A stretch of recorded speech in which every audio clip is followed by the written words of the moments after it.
Okay, welcome to day 16.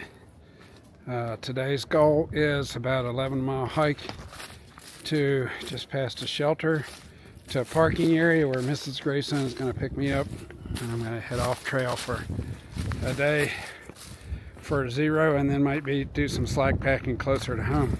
I got some family things I need to attend to. Today is partly cloudy, windy, really windy.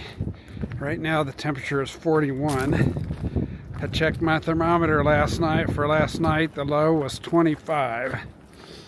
About the middle of the night I woke up and I thought, I hope it doesn't get much colder than this, because I'm kind of on the edge of being comfortable.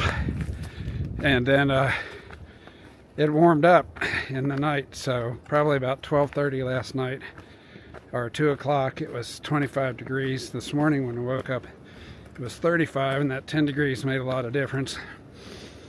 Also, the wind that was going on last night died in the middle of the night, which also helps keep you warmer. You don't have so much heat being robbed by wind. This morning the sun's coming in and out.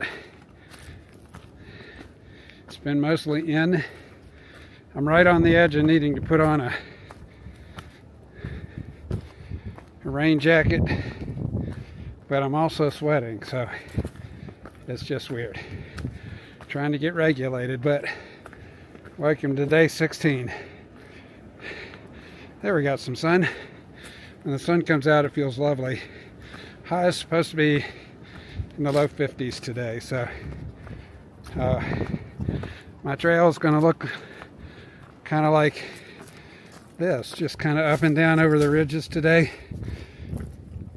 No long climbs, but there will be several 100, 200, 300 foot climbs, and they all add up. So anyway, I'm taking you with me. This is Grayson going down the trail. Okay, so some of you might be wondering why I don't show you breaking camp in the morning, or what my morning process is. Well, right now when the weather is cold, it's just a matter of trying to stay warm. So this morning when I woke up and started to break camp, it was 35 degrees. So the process is you put on all your heavy clothes and you stay reasonably warm at that temperature, and there's some physicality involved to it.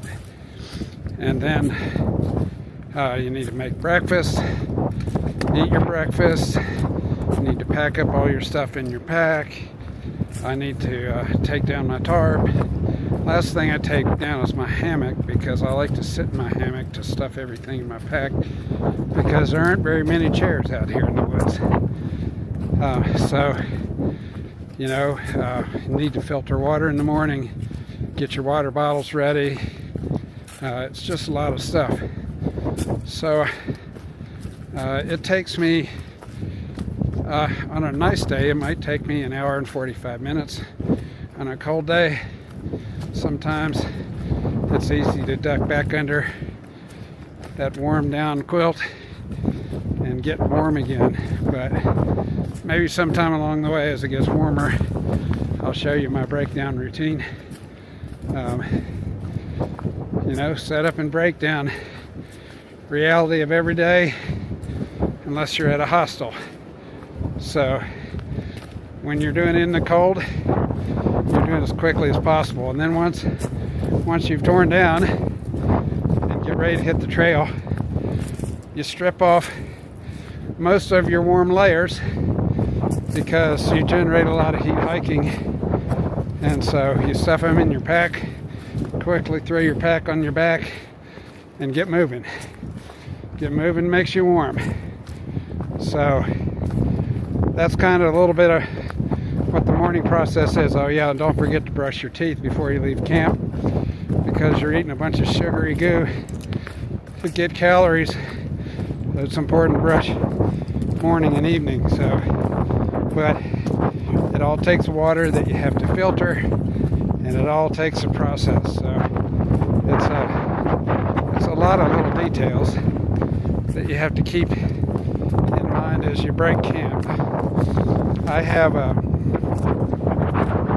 little pad. I have a pad I put down there to sit on when I stop to take breaks, and I lay that out. Whenever I take anything out of the pack, it goes on the pad. It's kind of the pad of truth. That way I don't lose anything. Well, I won't say I don't lose anything.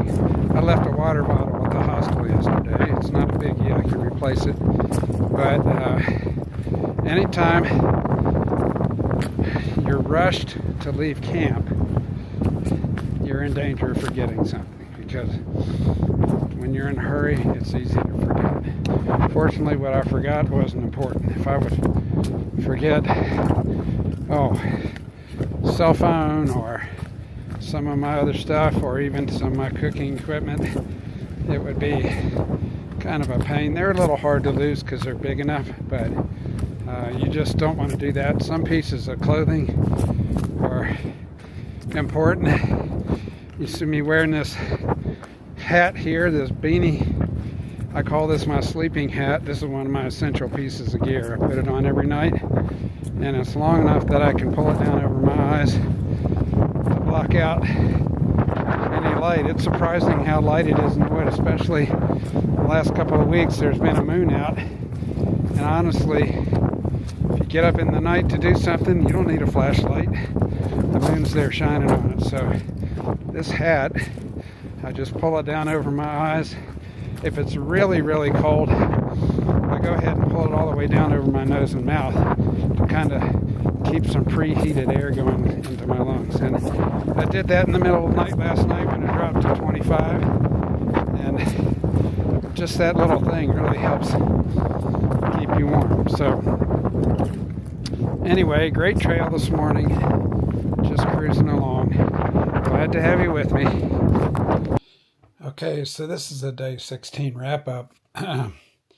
Hiked about 11 miles, 11.3, whatever. Most of it along the ridgetop today, where it was kind of a blowing, chilling wind, and then it turned downhill through by a stream and down past a shelter. But the big event was I was going to meet Mrs. Grayson. She was picking me up to have a 0 off trail and go home and take care of some family business. And what a blessing to see her again. She's been so supportive in all this. And hence the shaven face. And this is in our home. I'm shooting it. It was today my legs kind of felt like cement. I don't know. Maybe it was the big blowout climb yesterday, or had kind of interrupted sleep last night. Where I was camped on the ridge and mostly out of the wind, but occasionally gusts would come through and kind of blow around my tarp. And I checked my thermometer. It went down to 25 degrees last night. And that's right on the edge of where my sleep system works good for me. And I remember waking up and thinking, if it gets much colder than this, I'm going to be in trouble. And then ultimately it warmed up in the night again to about 35. So I don't know if it was all those things came into play, but even though I was walking a ridge line, I still had about 1,700 feet of elevation gain. And the last climb, which was like 500 or 600 feet, was pretty steep, and it came, at about mile 6.5 or 7 or 8 of 11 mile day. So it was at the end of the day. And anyway, glad to be at home, glad to have a 0, and glad to check in with my family and take care of some things. And so anyway, that's pretty much it. There'll be no campsite pictures or anything like that, and I won't miss sleeping out in 25-degree weather.